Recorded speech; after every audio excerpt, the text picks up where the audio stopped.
예수님께서 맞이하시는 마지막 유월절이었습니다. 예루살렘에 입성하시는 예수님을 사람들이 열렬히 환영했죠. 종려나무 가지를 흔들고 호산나 호산나를 외쳤습니다.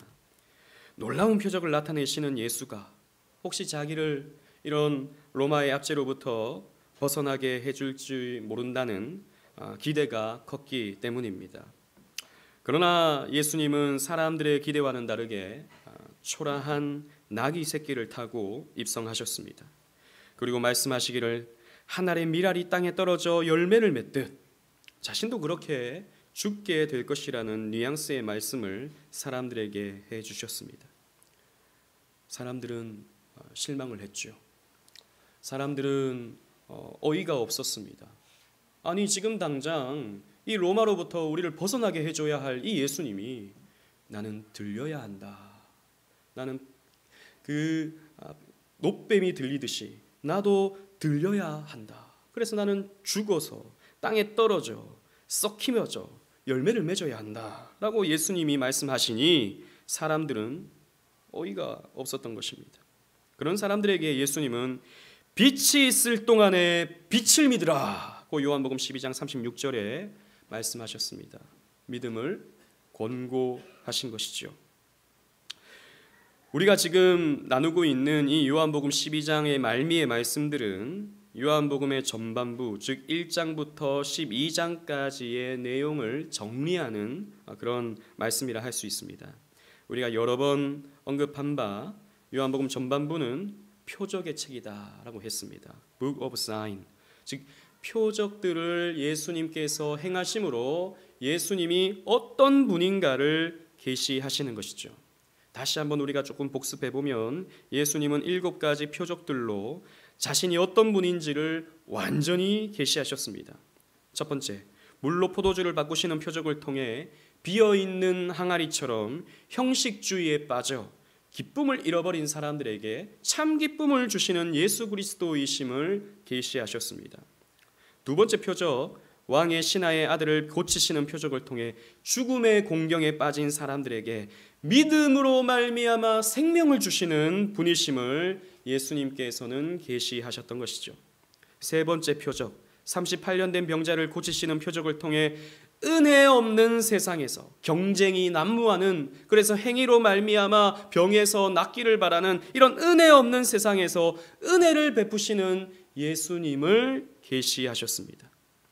그리고 네 번째 표적, 오병이어로 5,000명을 먹이시는 표적을 통해서 우리의 영원한 양식 되시는 예수님, 생명의 떡 되시는 예수 그리스도 자신을 계시해 주셨습니다. 그리고 다섯 번째 표적, 물 위를 걸으시는 표적을 통해서 저주와 죽음의 바다를 극복하시며 우리 인생의 항해의 선장이 되어주시는 예수 그리스도를 계시해 주셨습니다. 그리고 여섯 번째 표적, 날 때부터 맹인된 자를 고치시는 표적을 통해 빛이 되셔서 진리로 우리를 인도해 주시는 예수 그리스도이심을 계시해 주셨습니다. 그리고 마지막 일곱 번째 표적, 죽었던 나사로를 다시 살리심으로 예수 그리스도께서는 자신이 부활이시요 생명이심을 오롯이 나타내시고 드러내 주셨습니다. 여러분, 이렇게 복습을 해보니까 다 기억이 나시죠? 이렇게 7번 표적을 통해서 예수님은 우리가 믿어야 할 예수님이 어떤 분인지를 자세하고 분명하게 가르쳐 주셨던 것이죠. 이 7개의 표적을 예수님께서 완성하시자, 7이라고 하는 숫자는 이 유대인들에게 있어서 완전수죠. 그러니까 예수 그리스도께서 자신이 어떤 분인지를 완전히 이제 다 계시해 주셨다라는 그런 의미가 되어지는 것입니다. 그런데 이것이 완성되자 예수님이 어떻게 하십니까? 숨으십니다. 36절 우리 하반부 말씀을 읽어보도록 하겠습니다. 36절은 여러분 성경책에서는 동그라미로 이렇게 앞으로 나뉘어져 있죠, 그죠? 하반부 말씀을 함께 읽어보도록 하겠습니다. 시작. 예수께서 이 말씀을 하시고 그들을 떠나가서 숨으시니라. 아멘. 아니, 복음의 내용이 다 선포되었으면 이 복음을 믿으라고 다시 한번 복습시켜 주시면서 가르쳐 주실 법한데 예수님은 숨어버리십니다. 빛이 있을 때 그 빛을 믿으라 권면하시던 그 예수님이 숨어버리시는 것이죠. 본문의 원문을 살펴보면요, 이 숨으시니라라고 번역이 된 헬라어 크리베라는 이 말은요, 크리프트라는 말의 수동태 표현입니다. 지금 무슨 말이냐면 이 말을 조금 더 원어에 가깝게 해석하면 누군가 예수님을 숨기셨다라고 되어 있는 거예요. 그러니까 예수님 스스로 자신을 숨기신 게 아니라, 숨으신 것이 아니라 누군가 예수님을 숨기셨다라고 되어 있는 것이죠. 누가 예수님을 숨기셨겠습니까? 하나님께서 생명의 빛 되시는 예수님을 숨겨버리신 것입니다. 아니, 예수님의 사역이 종결되고 복음이 충만하게 선포된 이 시점에서, 그래서 이제 예수님은 이제 13장부터는 이제 마지막 죽음을 맞이하시게 됩니다. 그래서 13장부터는 이제 죽음을 앞두고 하루 이틀 정도의 시간을 통해서 예수님께서 마지막 가르침을 주시는 말씀이거든요. 이렇게 예수님의 사역은 이제 완성되었습니다. 이 사역이 완성된 시점에서 왜 하나님은 예수님을 숨기시는 것이겠습니까? 오늘은 이 질문에 대해서 함께 말씀을 찾으면서 답을 얻어서 은혜를 여러분들과 함께 나누어 보고자 합니다. 첫 번째로, 이것은 구약 예언의 성취입니다. 우리 본문 37절로 38절 말씀을 다 같이 한번 읽어보도록 하겠습니다. 시작. 이렇게 많은 표적을 그들 앞에서 행하셨으나 그를 믿지 아니하니 이는 선지자 이사야의 말씀을 이루려 하심이라. 이르되 주여 우리에게서 들은 바를 누가 믿었으며 주의 팔이 누구에게 나타났나이까 하였더라. 아멘. 본문은 참 슬픈 표현으로 시작합니다.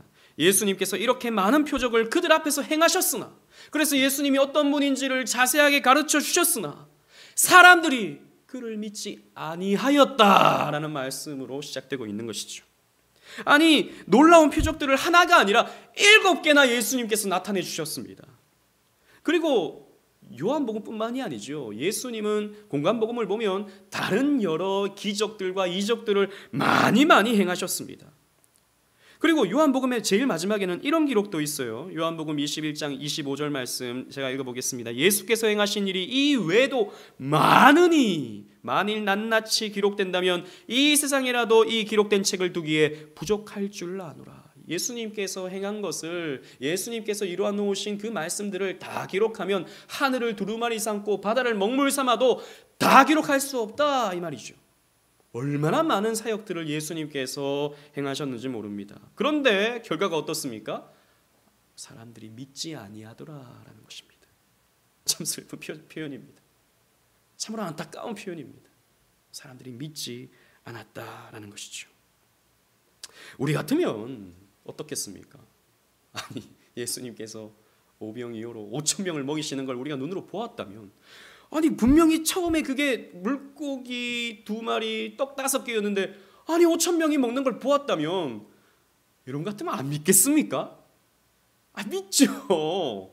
아니 예수님께서 죽었던 나사로를, 그래서 붕대가 칭칭 감겨 있어 썩었던 냄새가 나던 나사로를 살려주셨으면 안 믿겠습니까? 믿을 것 같죠. 그런데 여러분 안 믿더라라는 것이죠. 아니 우리 주님의 위엄 있는 말씀, 그 하나님의 입술에서 선포되어지는 말씀을 전하셨는데 사람들이 믿지 아니하더라라는 것입니다. 어찌 보면 이 믿지 아니하는 결과를 믿기가 어렵습니다. 왜 못 믿지? 하나님이 스스로 자신을 계시하셨는데 왜 못 믿지? 왜 그런 놀라운 이적들을 나타내 주셨는데 왜 못 믿지? 우리는 이 결과를 믿기가 어렵습니다. 우리는 여기에서 이 표적의 기능을 명확하게 할 필요가 있습니다. 여러분, 우리가 꼭 기억해야 되는 것은, 우리 주일에도 말씀을 간략히 또 살폈지만, 놀라운 표적과 기적과 이적은 믿음을 낳지 않습니다. 믿음은요, 어떻게 우리에게서 생겨나는 것입니까? 로마서 10장 17절 말씀에 믿음은 들음에서 난다 그랬어요. 무엇을 들어야 됩니까? 그리스도의 말씀을 들어야 되는 것입니다. 그리스도의 말씀이 우리로 하여금 믿음을 일으키는 것이지, 죽었던 사람이 다시 살아나는 것을 본다 하여서, 사람이 무리를 걷는 것을 본다 하여서, 병들었던 사람이 38년 동안 움직이지 못했던 사람이 낫는 것을 본다 하여서 사람들에게 믿음이 생겨나지 않는다라는 것입니다. 그것은 믿음이 아니라 호기심입니다. 믿음이 아니라 저 기적을 일으키는 분을 따라다니면 나도 뭔가 좋은 것을 얻겠구나라고 하는 타락한 이기심, 타락한 탐욕을 가지고 그 사람을 쫓는 것이지, 그것은 믿음이 아니다라는 것입니다. 성경은 그래서 우리에게 표적의 기능을 명확하게 가르쳐 주는 거예요. 표적은 예수님이 어떤 분인가를 가르쳐 주는 거예요.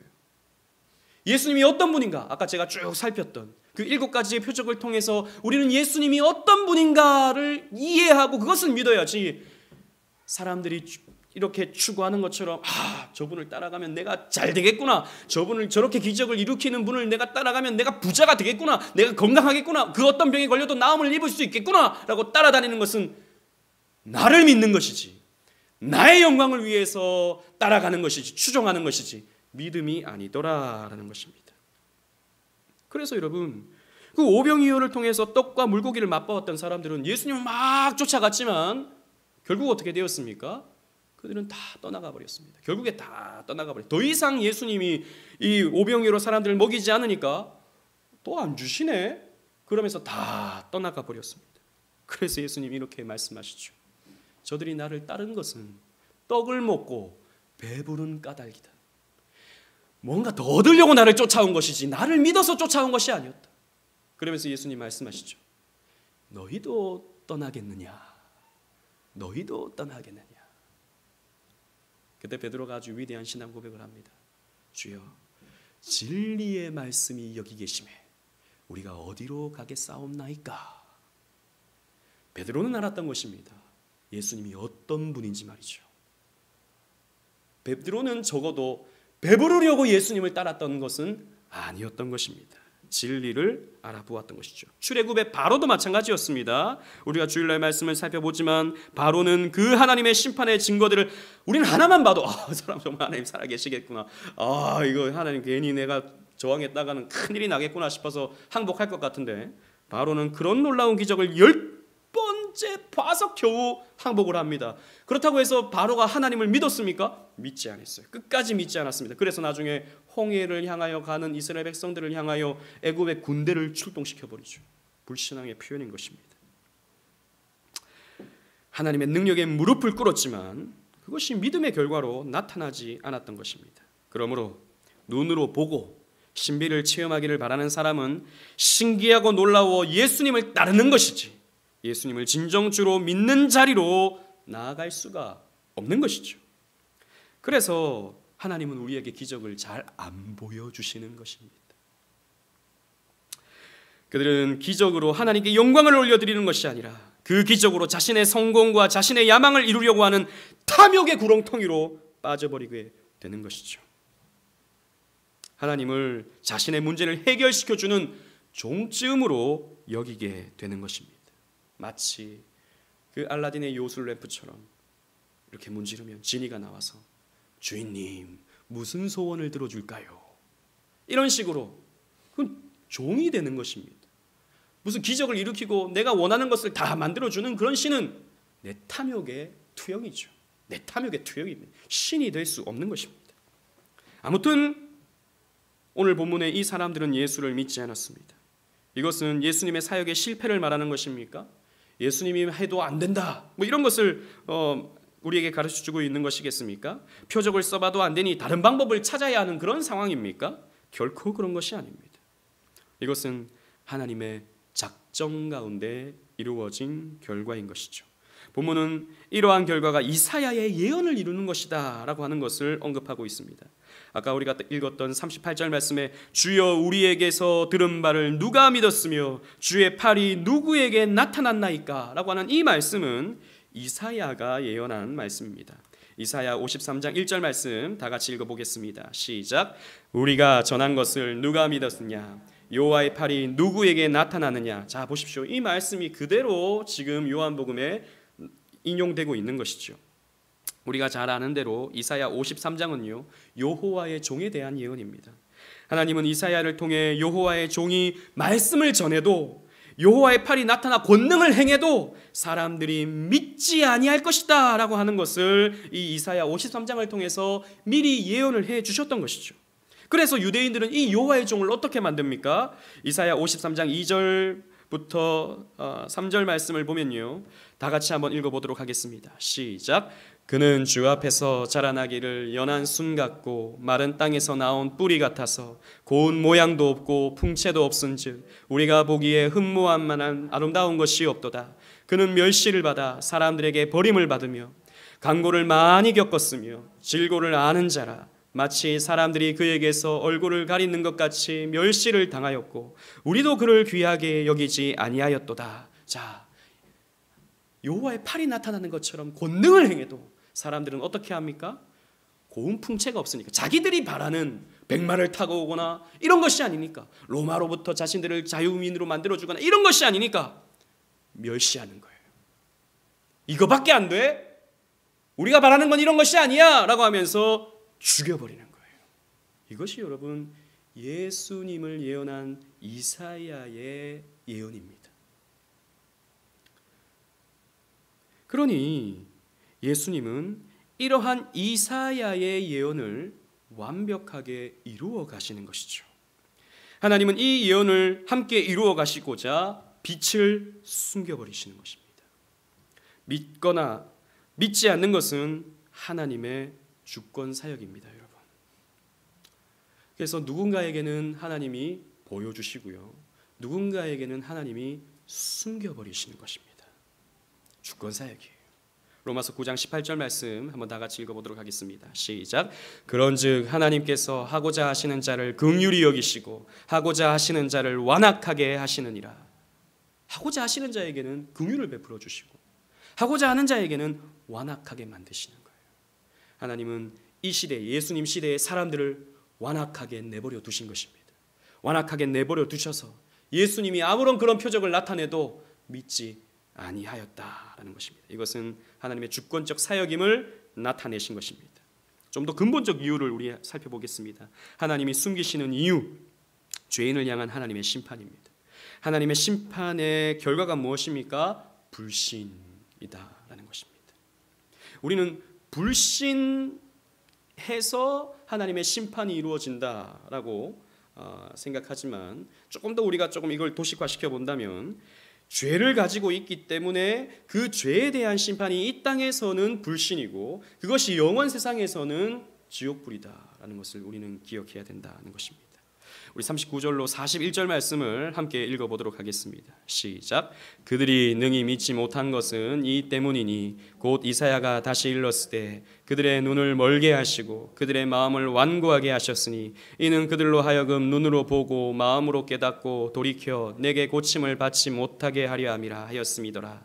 이사야가 이렇게 말한 것은 주의 영광을 보고 주를 가리켜 말한 것이라. 아멘. 요한은 이사야의 다른 예언도 인용하고 있습니다. 여러분, 이 말씀은 이사야 6장 10절 말씀을 또 인용한 거예요.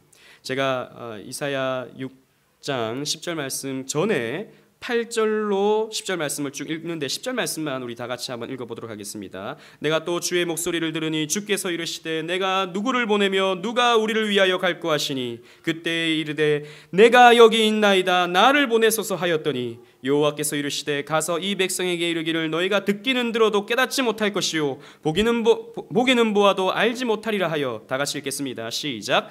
이 백성의 마음을 둔하게 하여 그들의 귀를 막히고 그들의 눈이 감기게 하라. 염려하건대 그들이 눈으로 보고 귀로 듣고 마음으로 깨닫고 다시 돌아와 고침을 받을까 하노라 하기로. 자, 여러분 보십시오. 우리는 이 말씀이 이사야 선지자가 소명받을 때 하나님께서 주신 말씀임을 잘 알고 있습니다. 하늘 성전의 영광을 본 이사야는 하나님이 이렇게 말씀하시는 걸 들었어요. 누가 나를 위하여 갈고 누가 우리를 위하여 갈고 라고 말씀하시는 것을 듣자 이사야는 내가 여기 있나이다 나를 보내소서라고 외쳤습니다.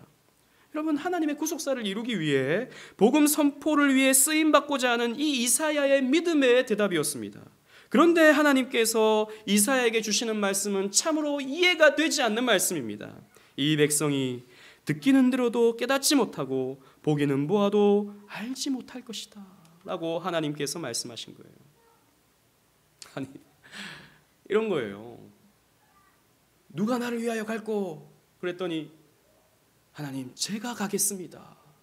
이사야야, 참 잘한다. 그런데 네가 복음을 전해도 사람들은 안 들을 거야. 그럼 왜 보내십니까? 그럼 왜 보내십니까? 결과가 뚜렷하게 알고 있는데, 안 들을 줄 알고 있는데 왜 보내시는 것입니까? 어찌 보면 참 김새는 말씀입니다. 하나님께서는 열매가 없을 것이다 라고 하는 이 말씀을 이사야에게 주시는 것이죠. 이것이 무엇입니까? 복음에 대한 특성을 가르쳐 주는 거예요. 복음은 두 가지의 결과를 낳게 됩니다.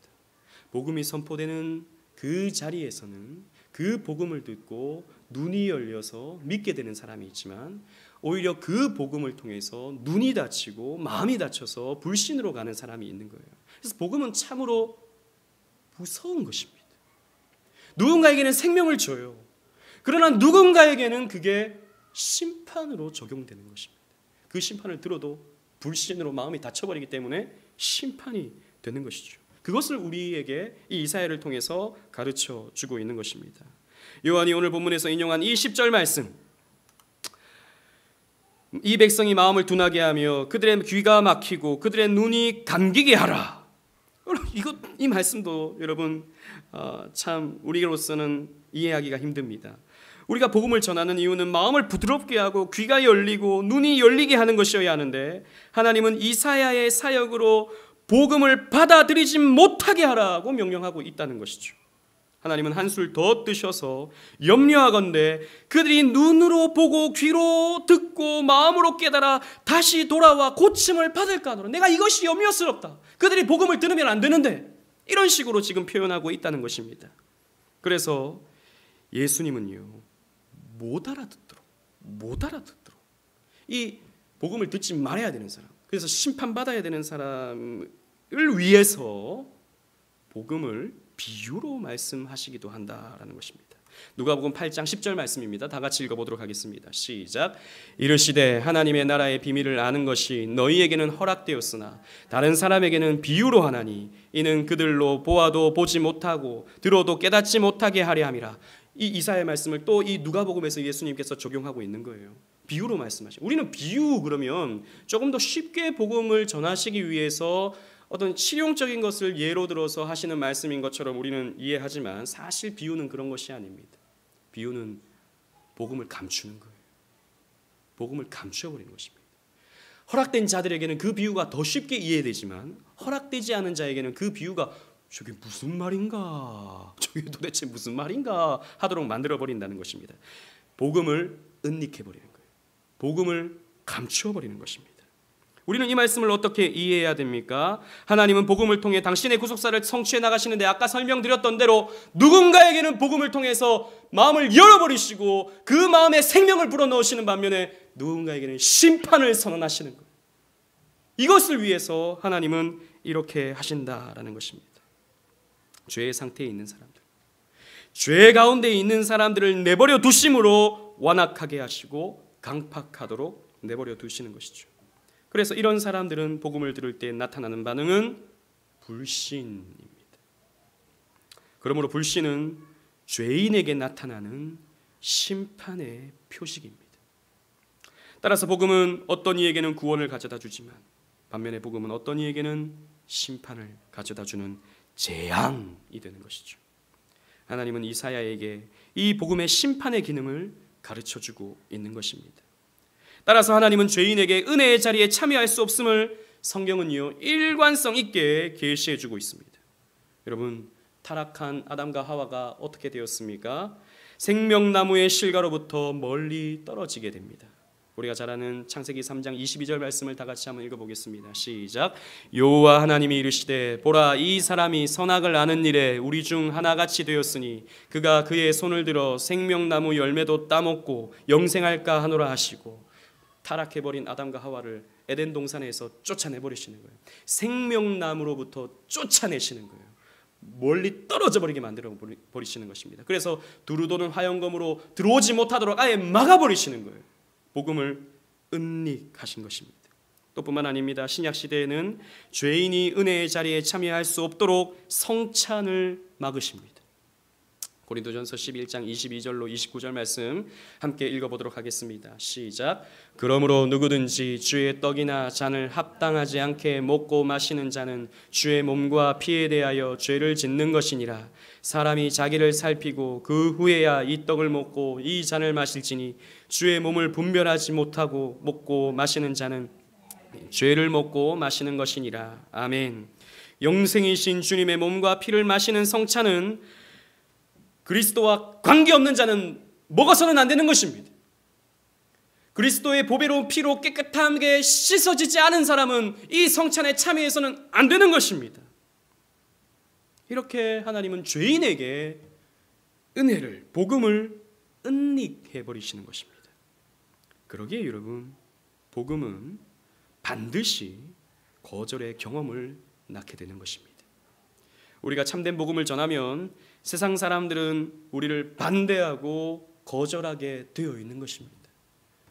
완악한 상태로 내버려져 있기 때문입니다. 영국의 경건한 성공의 주교였던 J.C. 라일은 이렇게 말했습니다. 진리를 말하고 증언해보라. 사람들은 믿지 아니할 것이다. 인간의 완악한 불신은 성경이 참되다는 간접적인 증거 중에 하나이다.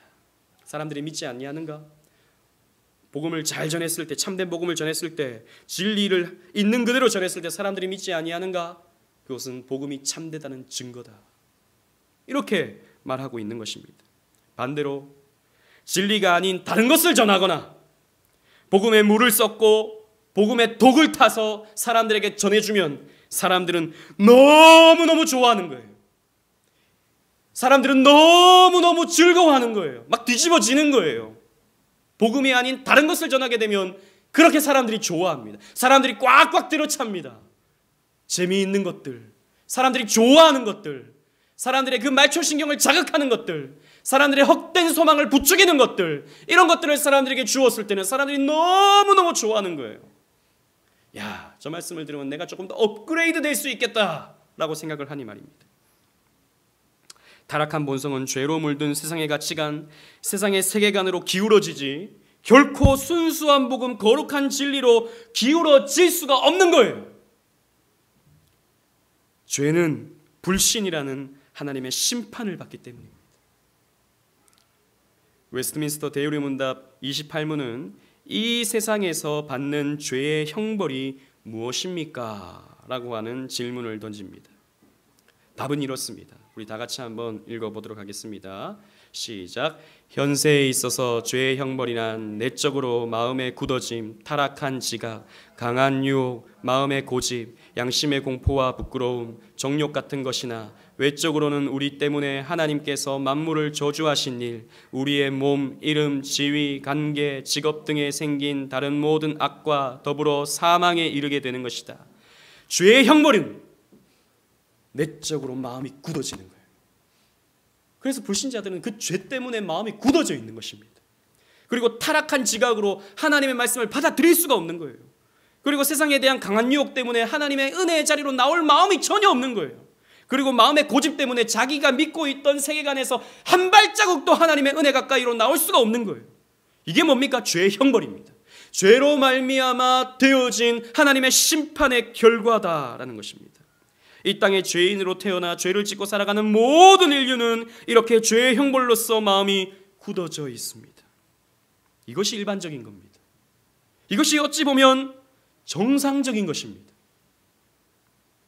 그래서 여러분, 우리가 복음을 전했을 때 사람들이 받아들이지 않는 것, 정상적인 것입니다. 우리가 복음을 설명했을 때 사람들이 어이없어 하는 것, 이런 걸 어떻게 믿냐고, 아니 눈에 보이지도 않는 하나님을 어떻게 믿냐고, 이렇게 2000년 전에 누가 썼는지도 모를 이런 책을 왜 이 사람들이 썼다라고 주장을 하고, 이것이 어떻게 완벽한 진리라고 주장하느냐라고 이렇게 어이없어 하는 사람들은 정상인 거예요. 그럼 우리가 뭡니까? 비정상인 거예요. 우리는 왜 믿는 것입니까? 우리는 왜 하나님을 믿고 있습니까? 게다가 멋진 시설이 갖춰진 교회, 멋진 찬양이 울려 퍼지는 그런 교회가 우리 주변에 있는데 따분하고 지리한 말씀만을 가지고 여러분들에게 설교하는 이 시간에 여러분들은 왜 앉아 있는 것입니까? 얼마 전에 유튜브 동영상에 저 오류동에 가면 어마어마하게 큰 교회가 있죠. 연세중앙교회라고. 거기서 수만 명이 그 교회를 수만 명이 앉을 수 있어. 수천 명인가요? 하여튼 10,000명 가까이 앉을 수 있다고 들었던 것 같아요. 어마어마하게 큰 예배당에 모든 성도들이 성가대 가운을 입고 찬양하는 그런 동영상이 이렇게 막 돌아다니더라고요. 저도 뭐 그게 떠서 봤어요. 근데 저만 본 게 아니라 다른 목사님들 다 봤더라고요. 그러면 어떤 목사님이 저한테 와, 그래도 그렇게 찬양하는 모습을 보니까 와, 너무 멋지더라 그래요. 제가 마음속으로 그랬습니다. 멋져 보일 수 있지만 정말 그 사람들에게 참된 복음이 있는가? 죄송하지만 저는 그 교회가 참된 복음이 선포되는 교회라고 생각하지 않기 때문입니다. 핫도그 같은 마이크 이렇게 들고 왔다 갔다 하시면서 이제 설교를 하시는데 사실 이단성이 있죠. 이단성의 아주 심각한 문제가 그 교회의 가르침 속에 있습니다. 근데 사람들은 그런 모습 보고 감동하는 거예요. 꽉 차서 막 일어서서 찬양을 부르는데 악보를 보는 것도 아니고 막 경건하게 막 이렇게 모습을 보면서 그 10,000명의 그 사람들이 부르는 그 위험 있는 모습을 보면서 감동을 하는 거예요. 여러분, 그거의 은혜일 수 없습니다. 그건요. 여러분, 저 미국에 보면 몰몬 교도들 있잖아요. 몰몬 교도들은 그거보다 훨씬 더 잘합니다. 저 영상을 봤는데 수만 명이 카드 섹션을 막 하면서 막 이 드레스 같은 걸 입고 막 춤을 추면서 막 이 율동을 하고 이런 것을 본 적이 있었는데 어마어마하더라고요. 거기에 생명이 있습니까? 거기에 영광이 있습니까? 성경이 아니라 몰몬경을 보는 사람들인데 신천지들이 하는 그 주경기장 이런 데 모여가지고 카드 섹션을 보십시오. 얼마나 잘하는지 일사불란합니다. 북한 저리 가랍니다. 북한 저리 가. 그게 영광입니까? 그게 하나님의 영광이 나타나는 것입니까? 아니거든요. 아무튼 그래도 정상적인 교회 중에서도 그렇게 멋진 찬양과 멋진 공간이 있는 교회들이 있다니까요. 근데 여러분들 왜 여기 앉아 있습니까? 여러분들을 격려해주고 위로해주고 또 이 직분 저 직분으로 여러분들을 막 추켜 세워주고 또 여러분들을 아주 존중해줄 수 있는 그런 교회가 여러분 서울 장안에 꽉 차 있습니다. 그런데 저희 교회는 맨날 고리타분하게 맨날 축복은 안 빌어주고 고난이 온다 그러고 낮아져야 한다 그러고 자기를 부인해야 한다 그러고 죄를 고백해야 한다는 들어보면 맞는 말씀인 것 같긴 한데 힘은 좀 빠진다 이런 생각이 들 이런 말씀들을 전하는 이 교회에 여러분들은 왜 앉아 있는 것입니까? 왜 아무도 알아주지 않는 이 작은 교회에서 이 추운 날, 이 지금 영하 8도 9도 내려가고 있는 이런 날 코로나 바이러스 때문에 혹시라도 사람들이 모여있는 곳에서 내가 좀 해를 당하지 않을까 걱정이 되는 이런 때에 왜 여러분들은 수요밤 예배까지 앉아 있는 것입니까?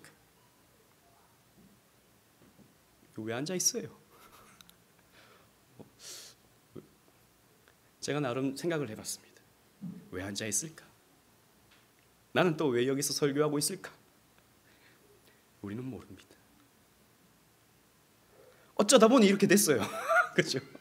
어쩌다 보니 뭐 그렇게 됐어요. 이게 다른 말로 어떤 건지 아십니까? 어쩌다 보니 뭐 뚜렷하게 말씀은 드릴 건 없는데 어쩌다 보니 그렇게 앉아 있게 됐습니다. 이게 다른 표현이 하나님의 은혜입니다. 하나님의 은혜예요. 저와 여러분들은 하나님의 은혜를 받았습니다.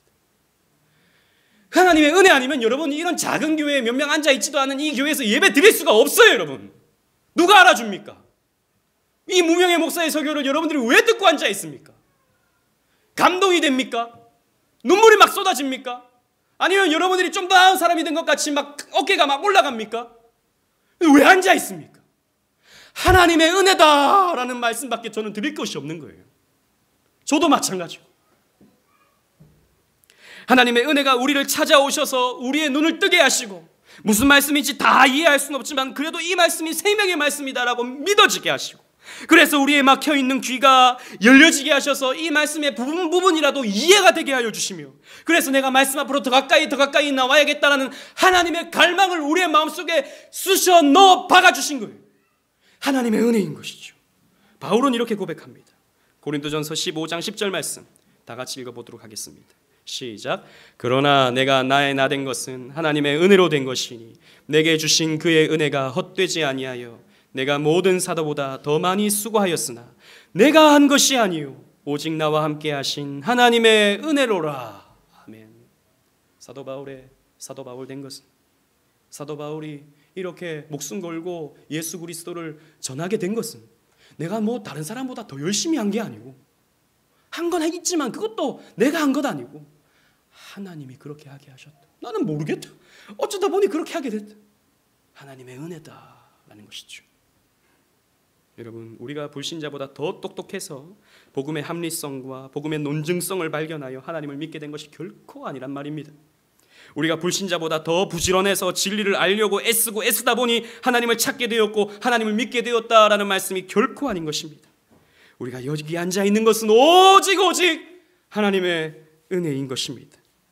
우리는 죄로 말미암아 우리도 불신에 빠져야 마땅한 자들인데, 우리도 사실 이 자리에 앉아 있을 수 없는, 그래서 세상의 가치관에 함몰되어서 세상적인 생각을 하고 하나님을 믿을 수 없는 자들인데, 하나님이 그 죄에서 우리를 건져내셨을 뿐인 거예요.